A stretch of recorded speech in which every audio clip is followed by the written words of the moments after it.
John Maynard Keynes once said, "By a continuing process of inflation, governments can confiscate, secretly and unobserved, an important part of the wealth of their citizens." We often see the word inflation appearing in the headlines of media reports, such as "U.S. inflation is coming, can buy gold, fight inflation."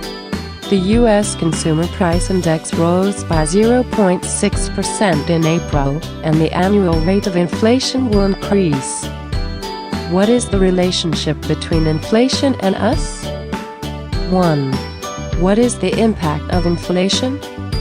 Under what circumstances will there be inflation?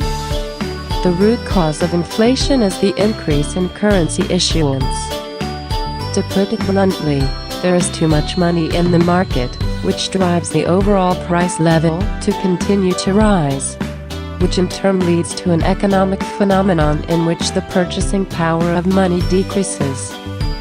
For example, if the inflation rate is 5%, a McDonald's package of 100 yuan at the beginning of this year, because of the decline in currency purchasing power, consumers will have to pay more at the end of the year, that is, 105 yuan to buy it.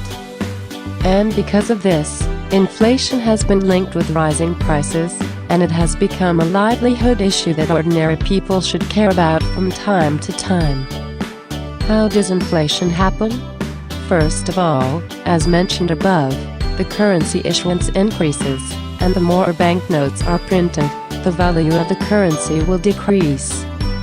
The new crown pneumonia epidemic that occurred in 2020 in the United States, for example, as of March 2021, it has passed and issued more than a rescue budget of $5.6 trillion.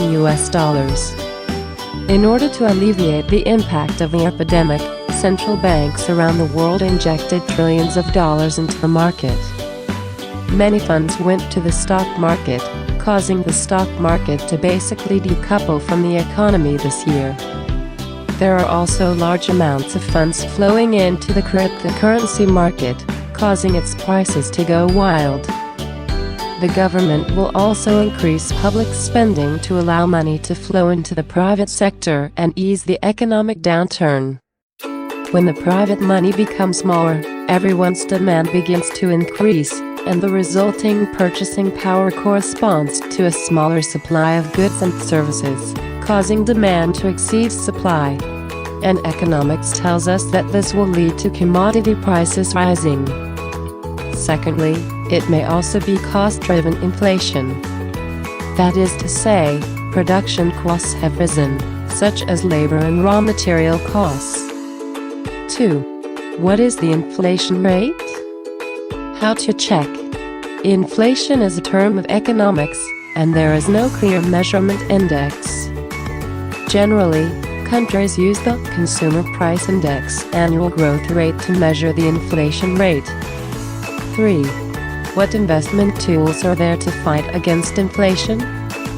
To fight against inflation, investors need products that have a return rate that can indeed exceed the inflation rate, such as gold, bonds, stocks, etc., which have the opportunity to protect capital or make money more tools, so as to fight inflation.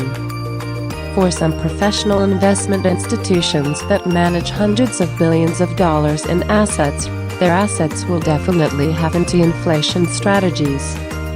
Other related anti-inflation products including real estate investment trust, raw materials, and anti-inflation bonds can all be done on their own. 4. Pros and cons of inflation. In general, too high inflation is considered harmful to the economy, and too low is not conducive to economic development. Therefore, many economists believe that it should be maintained at an intermediate value, which is about 2%, which is called the inflation target mechanism. This is the economist William Philip proposed when he was a professor of economics at the London School of Economics. Emerging countries like India will be 4% higher, while Brazil is about 4.25%. The previous example mentioned that if the inflation rate is too high, then for savers, their assets will keep shrinking because of the decline in the purchasing power of money. Conversely, a high inflation rate is a good thing for borrowers, and the amount he has to repay has decreased over time. Of course, the point is that your real income has grown, otherwise there would be no difference. Normally stable microinflation is good for the economy. For example, it is difficult to renegotiate certain contract figures or salary amounts with the boss, but if it is because of rising prices, sometimes the salary or contract prices will also be affected. Will gradually adjust, or through the government, to adjust the minimum wage based on inflation. 5. How to control inflation? Of course, for ordinary people, the most important thing is that prices are stable, and that there is a job with annual salary increases. Therefore, financial institutions in various countries, such as the Federal Reserve Committee of the United States, will use monetary policy to influence the level of interest rates to maintain price stability and maximum employment rates, so that the people can live and work in peace and contentment, and the domestic political and economic situation is relatively stable. And how does the government control inflation? The first is monetary policy measures is lower interest rates. According to the aforementioned inflation target mechanism, if the inflation rate does not reach the 2% target, the central bank will choose to lower interest rates in an attempt to increase inflation. On the other hand, if inflation exceeds expectations, interest rates will be raised. This means that the interest rate given by the bank will increase, and everyone will start depositing money in the bank, and the amount of money circulating outside will become less, and the interest on borrowing money will increase. People are unwilling to borrow, so there is less money in circulation. Use such monetary policy tools to influence inflation and prevent excessive economic expansion. The second is fiscal policy means to reduce public expenditure. For the same reason, less money will flow to the private sector. When the money supply drops, the value of money will gradually rise. Who does inflation affect?